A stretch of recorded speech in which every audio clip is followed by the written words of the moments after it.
Bonjour, bonsoir tous et à toutes, ici Maître Pégadio de la tradition. Que le créateur des mal de nos ancêtres nous accorde la santé et la vie. Bonne santé de faire de nos vies. Ici Maître Pégadio de la tradition, avocat des femmes, montant de bienvenue sur votre chaîne. Ce que pour les femmes, de partager massivement la vidéo, activez la cloche de notification pour ne rater aucune de mes vidéos et surtout abonnez-vous massivement. Messieurs, dames, bienvenue sur votre chaîne, ce que pour les femmes. Ici, mesdames, Maître P, votre avocat, je fais saluer aussi les lycées qui sont là. N'oubliez pas de prendre votre petit cahier. Écrivez. Eh oui.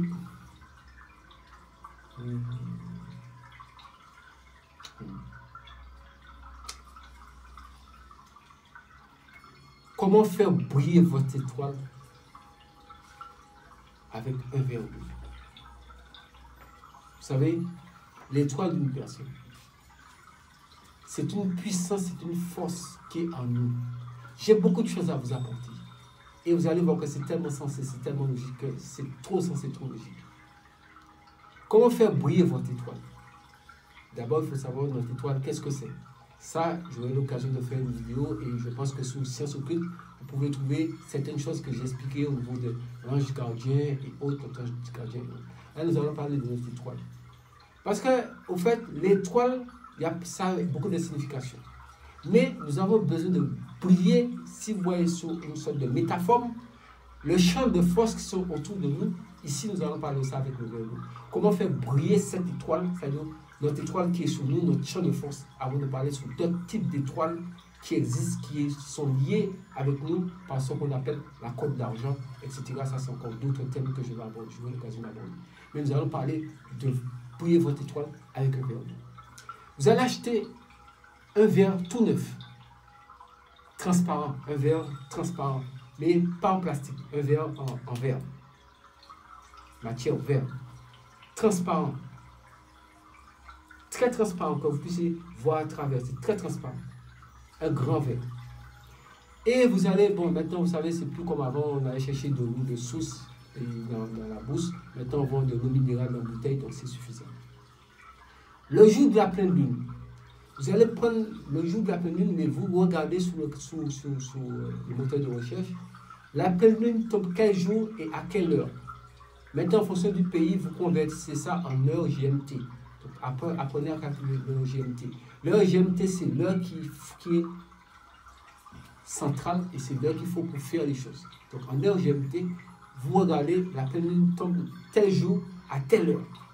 Donc, tel jour à telle heure, bon, c'est vrai, si vous avez des obligations professionnelles qui tombent au jour et à l'heure qu'il faut, bon, exceptionnellement, vous pouvez le faire à partir du moment où ça tombe au jour de la pleine lune.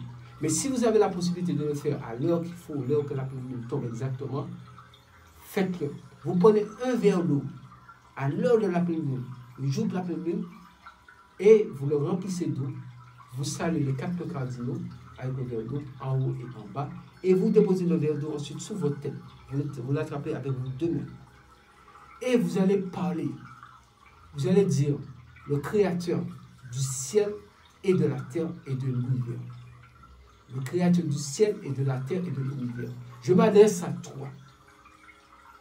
Je suis un être vivant que tu as donné la vie.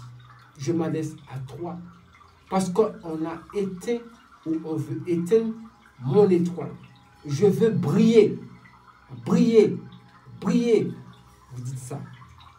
Quand vous avez fini de dire cela, vous enlevez le verre sur votre tête et vous le déposez quelque part sans le couvrir.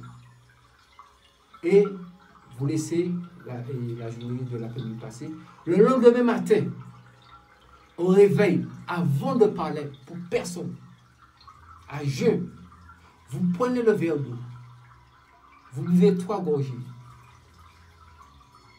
Une fois, un peu, une deuxième fois, une deuxième gorgée, une troisième gorgée. Maintenant, vous portez ça vers 4 parties du monde, en haut et en bas, et vous dites que ma volonté soit faite et accomplie au nom de celui qui a dit. Vous soulevez le verre en haut, et tout a été fait. Vous baissez vers le bas, et vous buvez tout. Et vous pouvez déposer ce verre là quelque part, que vous pouvez l'utiliser à cet effet. Faites ça et regardez immédiatement dans les heures ou dans les jours à venir, regardez votre vie, comment ça se passe. Ça se fait, vous pouvez faire ce rituel-là chaque 1 an, chaque année, bien chaque 3 ans ou chaque 7 ans. Mais si vous voulez, vous le faites chaque année. C'est du gratifiant pour votre état, pour faire briller votre état avec le verbe. Sur ce que le Créateur et le mandant des ancêtres nous apportent la santé et la vie. Une bonne santé de faire et de vie. Restons en vie pour vous.